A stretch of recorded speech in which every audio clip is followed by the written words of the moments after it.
economic and military alliance between Portugal, South Africa, and the illegal regime in southern Rhodesia is a significant factor in an overall attempt to establish a white fortress in southern Africa, within which white privilege will be maintained at the expense of the human rights of the African majority. Portugal does not manufacture arms. She would not be able to continue her colonial war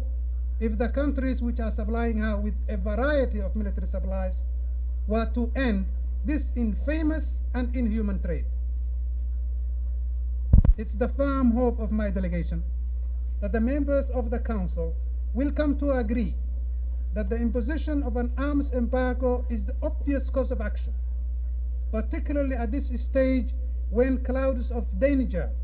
are darkening the African horizon as a result of the tragic situation in Angola, Mozambique, and Guinea-Bissau and Cape Verde.